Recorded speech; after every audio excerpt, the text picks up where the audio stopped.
Welcome to Know the Job. I'm Alisha, your host, and this is a podcast where we dive into real careers to inspire students just like you.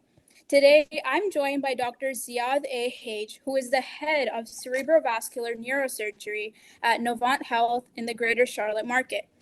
So, Dr. Hage, how are you doing today?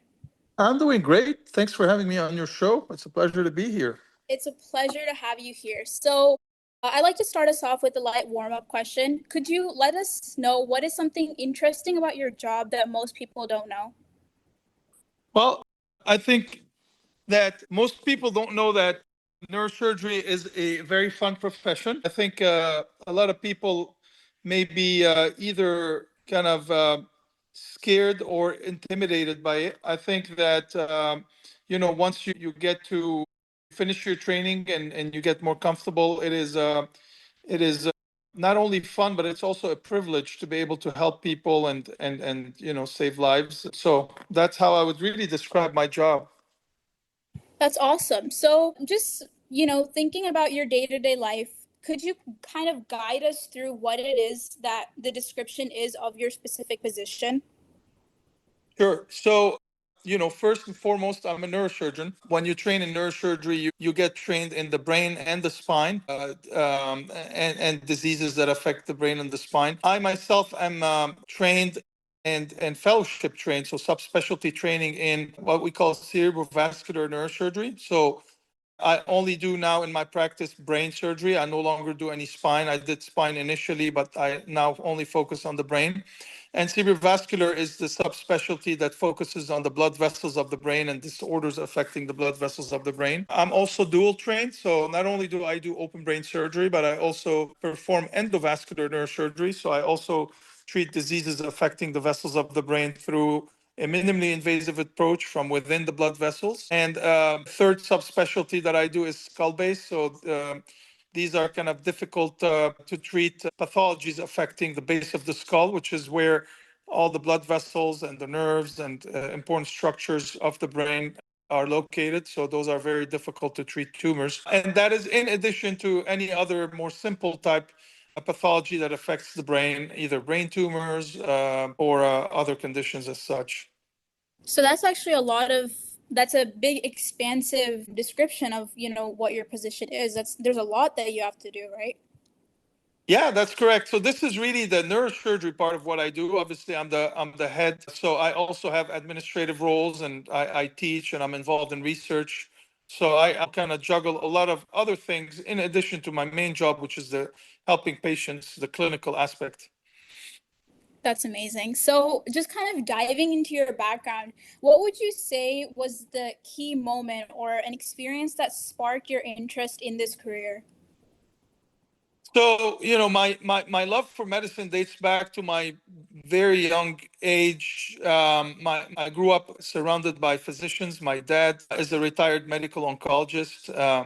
My uncle, my dad's brother, is a radiation oncologist. So, very early on, I was exposed to medicine.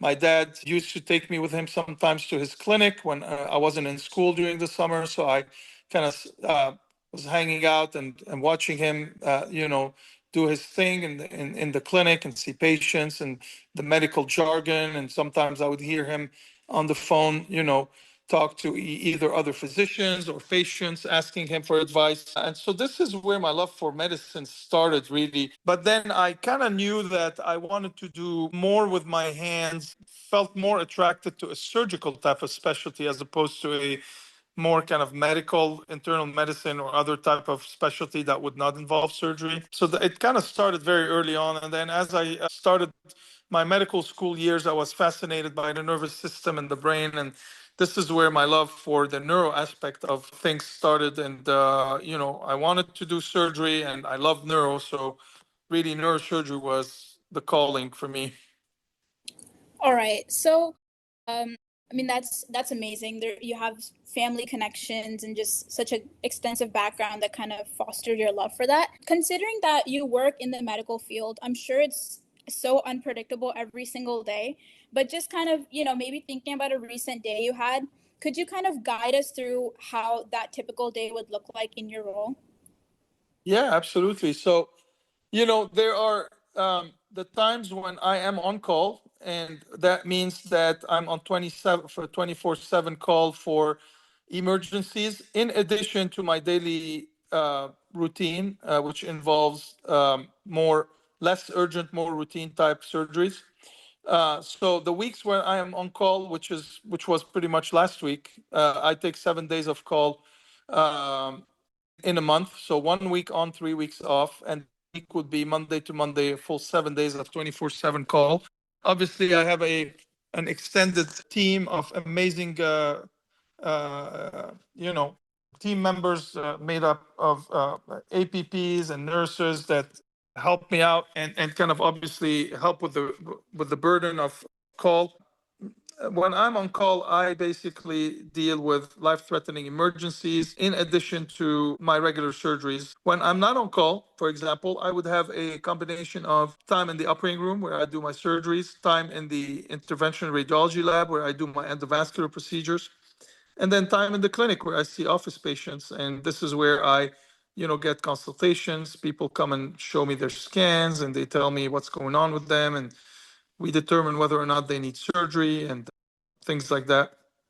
And then I also have my administrative, non-clinical part of my life where I deal with the, things related to my leadership position and kind of the department. And, if there's an issue with the APPs or the office or things like that. So I kind of help run the practice. And then, there's the research aspect of my life where I handle all the projects that we're involved in from a research standpoint, whether it is testing new devices or being involved in clinical trials that are national or international and things like that, publications, etc.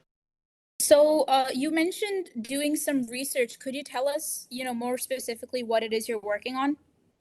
So right now, the biggest project we're involved in a cutting edge device that was just kind of released in Europe. The company did their due diligence in Europe. However, the FDA requires a much thorough kind of clearance process. So usually devices are first cleared in Europe, and the US uses the experience in Europe to kind of validate the device and do their own research in order to decide if this is something that the FDA can clear so we can start using it. So right now we're involved with this type of project where the device has been cleared in Europe and we're doing our own version of the testing in the US. And so in order to do that, the company has to select a few centers around the country based on how many cases they do, who the surgeons are, etc.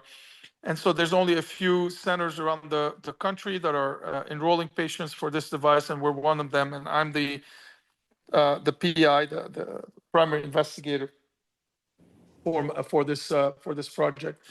And this is a device that basically treats brain aneurysms. And so this is kind of the main project. There's other projects also on the side that we do, but that's kind of the most exciting that we're doing right now. Okay, that's so cool. Like, there's so much, life-changing work that you're doing. That's just amazing. So, considering, how many things are constantly being thrown at you, being on call 24/7, just kind of moving on from that, what would you say is the most exciting or rewarding part of the work that you do? Honestly, I think, as I had said initially, the privilege of being able to help patients and save their lives is really the most rewarding part of my job. Is being able to either save somebody's life or give them back a function that they have lost if they had a stroke or an injury, and the joy it brings to their family, their parents, their kids, and obviously to themselves once they're back in shape and healthy. That's amazing. So we've gone over the past, we've gone over the present, but now I'd like to ask you some questions about the future. So we know that there's this huge rise of technological advancements, and you're also involved in that. How would you say that this industry, especially the medicine industry, is changing with all these new trends in technology?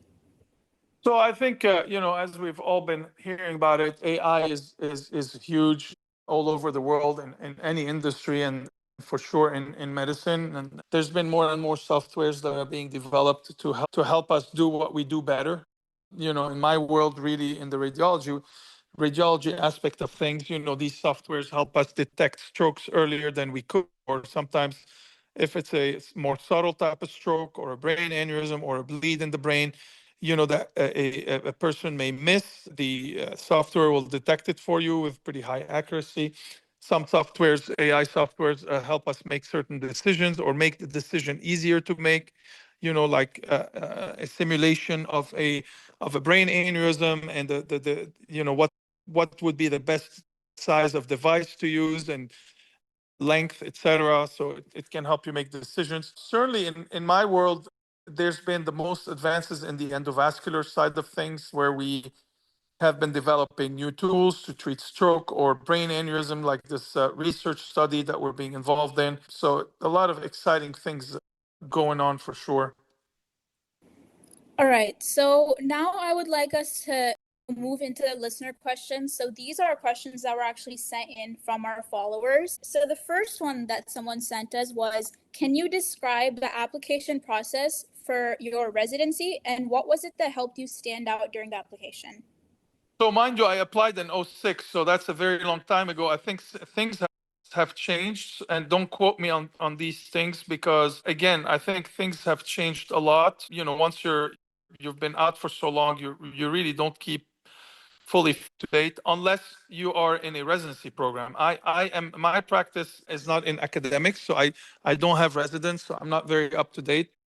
Basically, you have to start very early on in your medical school year, as in your medical school years, as early as possible, if you've established that you want to do neurosurgery, to try to make connections and obtain references. So you want to really try to do research work with a neurosurgeon, ideally in an academic center, maybe rotations as much as you can. You'll get several months of rotations that you can choose what to do, and you can fly to different states and request to do a 1 month rotation in a different center, and it could be in Texas and Chicago, and then this is how you basically build connections.